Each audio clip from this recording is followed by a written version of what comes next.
हालांकि Thor Marvel के सबसे पॉपुलर सुपर हीरोज में से एक है, लेकिन थॉर के बारे में कुछ चीजें ऐसी है जिन्हें हमेशा ही अनदेखा किया जाता है। थॉर शुरुआत से ही मार्वल यूनिवर्स के लिए एक इम्पोर्टेंट कैरेक्टर रहा है, लेकिन थॉर के इस पावरफुल इमेज के पीछे काफी कॉम्प्लिकेटेड चीजें हैं जो कि फैंस कभी भी नोटिस नहीं करते हैं। थॉर के कहानी में ऐसी काफी प्रॉब्लम्स है जिन्हें हमेशा ही अनदेखा किया जाता है। हालांकि मूवीज में हमें थॉर के बारे में बहुत कुछ दिखाया गया है, लेकिन कुछ चीजें ऐसी है जिन्हें हमें अभी भी समझना बाकी है। फैंस को लगता है कि वो थॉर के बारे में सब कुछ जानते हैं, लेकिन कुछ सच्चाई है जो अभी भी छिपे हुए हैं। तो आज की इस वीडियो में हम थॉर की कहानी और उन चीजों को बाहर निकालेंगे जो कि अभी भी परछाइयों में है। आज हम कुछ ऐसी बातों को सामने रखेंगे जो आपकी आंखें खोल देने वाला है। तो तैयार हो जाओ, क्योंकि मेरा नाम है तानिम और आप देख रहे हैं T17 का और एक वीडियो। थॉर शुरुआत से ही एक बहुत ही सीरियस कैरेक्टर था, लेकिन थॉर रैग्नारॉक में उसे अचानक से एक बेवकूफ कैरेक्टर की तरह दिखाया गया। हालांकि थॉर रैग्नारॉक में थॉर को बहुत पावरफुल भी दिखाया गया, जो कि हम ऑडियंस को बहुत ही पसंद आया था। थॉर के कैरेक्टर में ये चेंज एक बहुत ही अजीब वक्त पर आया था। अगर ध्यान दे कि वो अभी बहुत ही मुश्किल परिस्थितियों से गुजर रहा था, जहां उसने अपनी माँ, अपने पिता और यहाँ तक कि अपने सबसे प्यारे हथियार को भी खो दिया था। थॉर के लाइफ में इतना ज्यादा कुछ चलने के बाद उसके कैरेक्टर का बेवकूफी की तरफ शिफ्ट होना बिल्कुल भी सूट नहीं किया। क्योंकि फैंस को ये मूवी बहुत पसंद आई थी, तो उन्होंने आने वाले मूवीज में थॉर को पूरी तरह से एक बेवकूफ कैरेक्टर बना दिया था। हालांकि थॉर बहुत ही स्ट्रॉन्ग और पावरफुल है, लेकिन मूवीज में हमें कभी नहीं बताया गया कि आखिर उसकी ये पावर्स आई कहां से है। हमें ये कभी एक्सप्लेन नहीं किया गया कि क्यों उसका नाम गॉड ऑफ थंडर पड़ा। हमें लगता था कि ये पावर्स उसके हैमर से आ रही है, लेकिन हमने थॉर रैग्नारॉक में देखा कि वो इन पावर्स को अपने हैमर के बिना भी इस्तेमाल कर पा रहा था। लेकिन जब कैप्टन अमेरिका ने भी हैमर को उठाया था, तब वो कैसे उन पावर्स को यूज कर पा रहा था, ये भी हमें एक्सप्लेन नहीं किया गया। ये बहुत ही फ्रस्ट्रेटिंग है, क्योंकि हमें अभी भी नहीं पता है कि उसकी पावर्स किस हद तक जा सकती है, और हम ये भी नहीं जानते कि उसकी ये लाइटनिंग पावर्स आ कहां से रही है।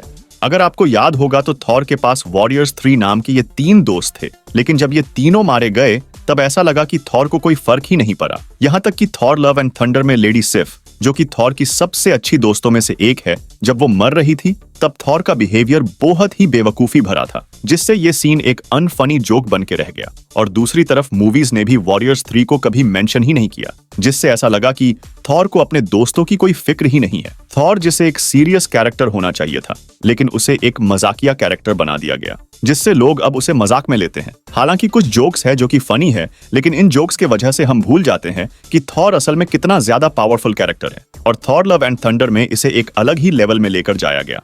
एक तरफ लोग भूल चुके हैं कि थॉर मार्वल का one of the strongest character है, और दूसरी तरफ थॉर जोक्स क्रैक करने में बिजी है। ये शर्म की बात है कि मार्वल थॉर को इस तरह बर्बाद कर रहे हैं। हमें पता है कि थॉर एक गुड गाय है, लेकिन हमें बाद में पता चला था कि उसके पिता ओडिन एक बैड गाय थे, और उन्होंने पास्ट में बहुत से खराब काम किया है। उन्होंने हेला के साथ मिलकर काफी रेल्म्स को कॉन्कर किया था, और थॉर ने भी एसगर्ड के लिए बहुत से लड़ाइयां लड़ी है, जो कि थॉर को एक विलन की तरह दिखाती है। ये सवाल खड़ा करता है कि क्या थॉर सही रास्ते पर था या नहीं। थॉर के कैरेक्टर में और एक कमी है, जो कि है उसकी ओवर कॉन्फिडेंस। थॉर अक्सर बिना कोई प्लानिंग किए अपने दुश्मनों से लड़ने चला जाता है। इसके वजह से ना ही वो सिर्फ खुद को बल्कि उसके दोस्तों को भी मुसीबत में डाल देता है। एक बहुत ही पावरफुल गॉड जिसने काफी लड़ाइयां जीती हैं, उसका इस तरह की हरकतें करना बिल्कुल भी सूट नहीं करता है। अगर आपने ध्यान दिया होगा तो आपको पता होगा कि थॉर ने कभी भी बिना मदद लिए अपने विलन्स को नहीं हराया है।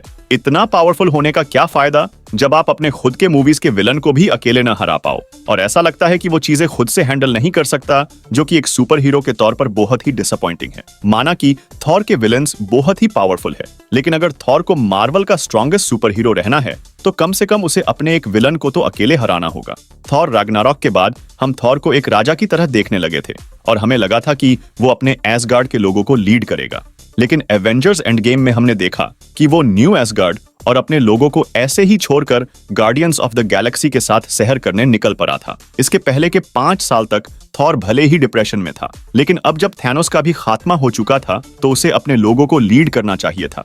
एवेंजर्स एंड गेम में थॉर बहुत से गिल्ट से गुजर रहा था, लेकिन इसको एक्सप्लोर करने के बजाय उन्होंने थॉर का मजाक बनाकर रख दिया। मोटा और नशेड़ी बनने के बजाय वो अपने न्यू एसगर्ड के लोगों को लीड कर सकता था। वो थॉर को यहाँ एक पावरफुल मोमेंट दे सकते थे, लेकिन मूवी में थॉर का थैनोस के नाम सुनने के साथ ही रोना निकल गया था। तो मार्वल सिनेमैटिक यूनिवर्स में थॉर की कहानी काफी उतार चढ़ाव भरी रही है, लेकिन इस कैरेक्टर में कुछ तो बात है जिसके वजह से ये मार्वल का one of the most popular और फैन फेवरेट कैरेक्टर्स में आता है। लेकिन एक चीज निश्चित है कि थॉर की कहानी अभी भी खत्म नहीं हुई है और हम उम्मीद कर सकते हैं कि आने वाले मूवीज में मार्वल इन गलतियों पर ध्यान दे। तो मिलते हैं अगले वीडियो में। जाने के पहले वीडियो को लाइक और चैनल को सब्सक्राइब कर देना।